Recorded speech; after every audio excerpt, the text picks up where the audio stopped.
someone there. I thought I saw a shadow pass by just now. Then again, I'm still pretty shaken up from that nightmare I just had. I might still be half asleep. These nights, it's been getting harder to tell where my dreams end and reality begins. It was probably nothing more than a figment of my imagination. Wait, no. There's definitely someone walking around. But who? Everyone is sleeping below deck at this hour. Night Watch hasn't left the crow's nest either. Psst. Hey, who goes there? Maybe they didn't hear me. I'll try again. Hey! Oh! Goodness. You really caught me off guard just now, sneaking around like that. Hold on a second. Who are you? I've never seen you before. Or have I? Sorry if I'm being rude. You see, my memory's a bit hazy as of late, so I can't be completely sure if I know you from somewhere or not. Remind me again. Oh, I see. So, this is my first time meeting you. Whew. I don't feel quite as embarrassed now. Wait. What are you doing on this ship then? A stowaway, are you? I see. Oh? You've heard of the Siren's Heart too? Yes, that's right. The Siren's Heart. The legendary artifact known throughout the Seven Seas as every treasure hunter's dream. It's said to be worth more gold than all the treasures of El Dorado. Whoever finds it will never have to work another day in their life. At least, that's what the rumors say. Something tells me that its true value goes far beyond the material realm. Anyway, I know that we're just one crew of many who have gone out and searched for it. I shouldn't be too surprised to meet another person who's been trying to find the heart. Is there anyone else with you? Just you, eh? That was me up until recently too. I was the last crew member to join the rest of the Abyss pirates on this journey. I wonder if you'd be allowed to come along with us too. Well, after getting Captain Leon's approval, of course. He's the one who determines this ship's rules. Me? I'm merely the navigator of the Nightingale. Oh, that's right. I almost forgot to introduce myself. My name is Kapa. And you are? What an interesting name. I've never met anyone else with it before. Actually, that's how most people react to my name too. Though, I guess calling it my name isn't completely accurate. It's actually more like a fragment I had floating deep within the murky depths of my mind. A lot of what I know from before joining the crew is kind of blurry, to be honest. I have a faint memory of someone calling me Kappa, or at least something that sounds close enough to it. So, that's how I introduce myself to others, even if it might not be right. Sure, it might sound a little unusual, but I think it suits me for now. Don't you agree?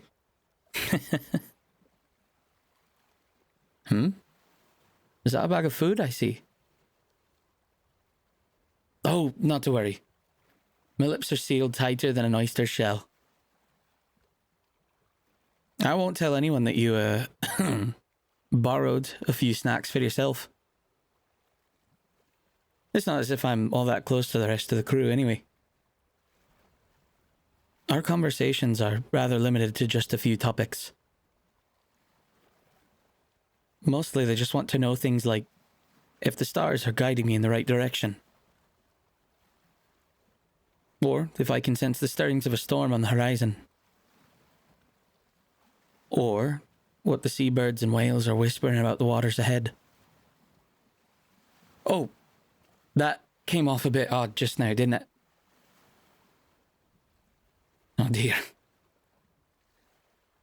Well, this wouldn't be the only time I've left a strange first impression on someone. Oh, never mind. That's not really important. Sorry, I'm still trying to clear my head. It's been a rough night, and given that I'm wide awake several hours before sunrise, well, I don't foresee myself climbing back into my hammock anytime soon. It's nights like this that help me calm down. The gentle ocean waves, and the way the stars twinkle overhead. All of it is so peaceful. It's like the world is in perfect view here. Though, now that my thoughts are starting to clear up, I don't quite understand why you came up on deck. Wouldn't it have been better to stay stowed away? I'd hate to see Captain Cranky Cragmaw find you and throw you overboard. He can have an ill temperament like those storming sea monsters. I know it firsthand from several months ago. That's a proud beast, but it's aware of its prowess. You're not really a stowaway anymore. Since when? The captain found you himself? And he made a big show of it too? Sounds just like him. So you've already met most of the crew? Yesterday afternoon? Of course all the excitement happens when I'm bedridden. How embarrassing. I managed to recover enough by evening and somehow I missed you during the dinner call? I'm not surprised that no one told me about you. They tend to leave me be when I'm feeling unwell. Oh, no, it's not an illness. You won't get sick. That's nothing serious, just my own weakness. So please, don't worry about it. Your concern is certainly a breath of fresh air. If you're finding yourself to be awake a little longer, would you like to join me here? I could point out the stars and the constellations if you're interested. I charted the path from when we departed Serenia Harbour, given the weather conditions and where we are trying to reach. Though I'm thinking we might have to change paths already. Overhead, can you see the polar star? It's the purple one.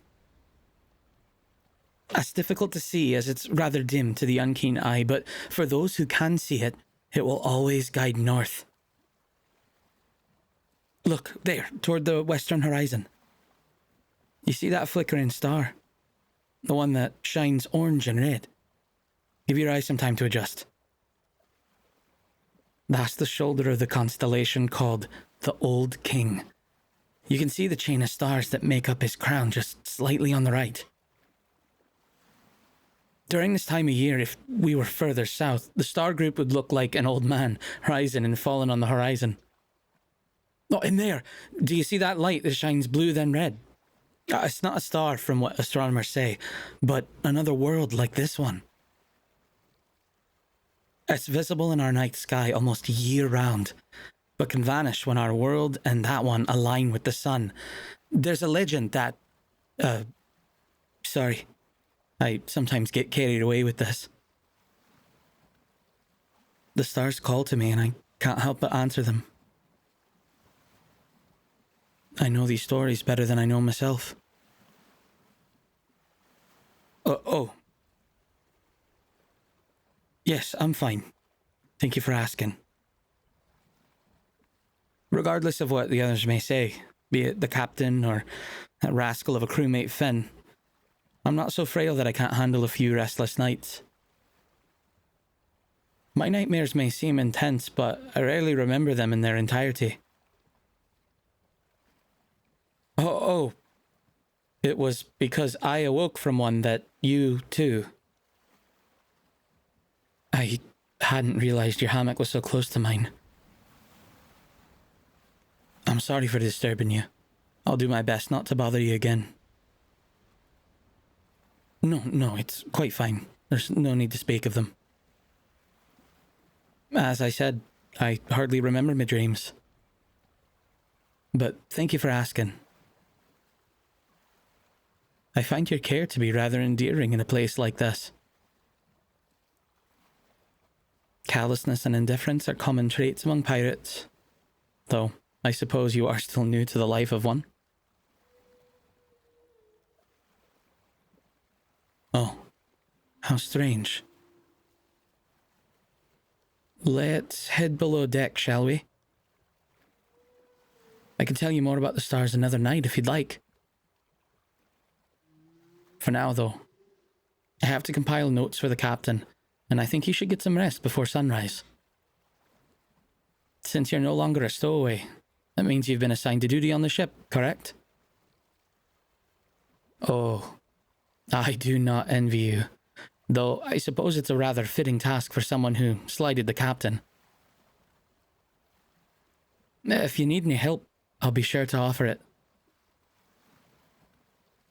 Although I'm not the physically strongest crew member, I can still try to make things easier for you. But please, you go ahead and turn in for the night. I shouldn't be too far behind you. Wait, you're asking if I'd like some food? Well, I was eyeing your bag earlier, but I wasn't expecting you to offer me any of it. That's the first time anyone's ever done that before. Thank you. I guess a quick midnight snack wouldn't hurt. We can eat over in this part of the ship instead.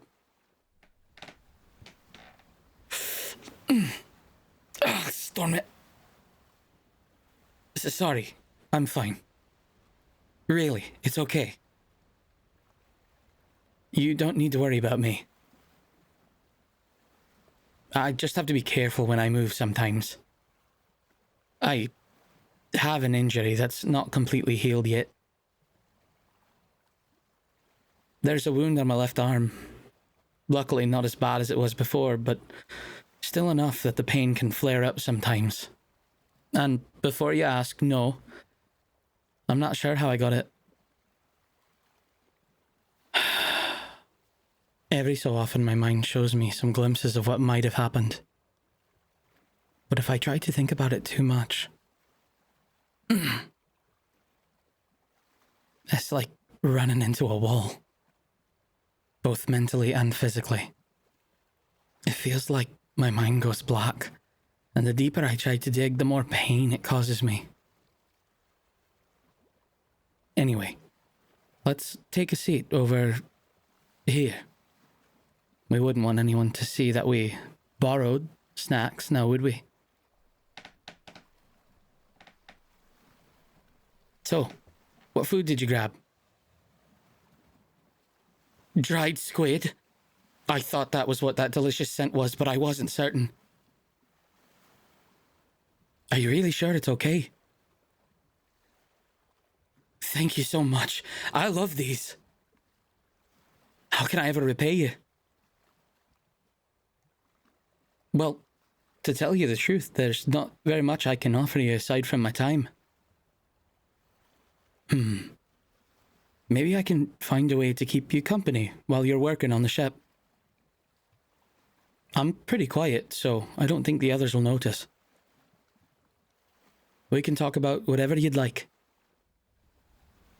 Maybe I can teach you more about navigation if you're interested in learning about it. Ah, sorry. I got a little too ahead of myself, didn't I? That's just... I haven't talked to anyone else on the Nightingale as much as I have with you. And we've barely met. I've been traveling with the others for months already, but I've hardly had any conversations with them. Yet when it comes to you, the words just seem to flow out easier than they do with other people. The thought of us getting to spend more time together is exciting to me.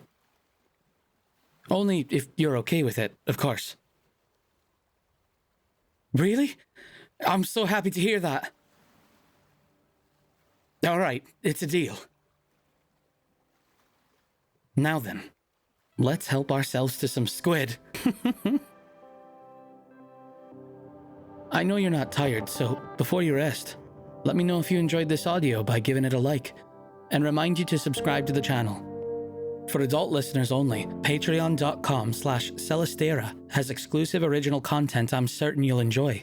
And if you want to commission your very own custom audio, go to anagomi.com/commissions and order whatever kinds of adventure you'd like to go on.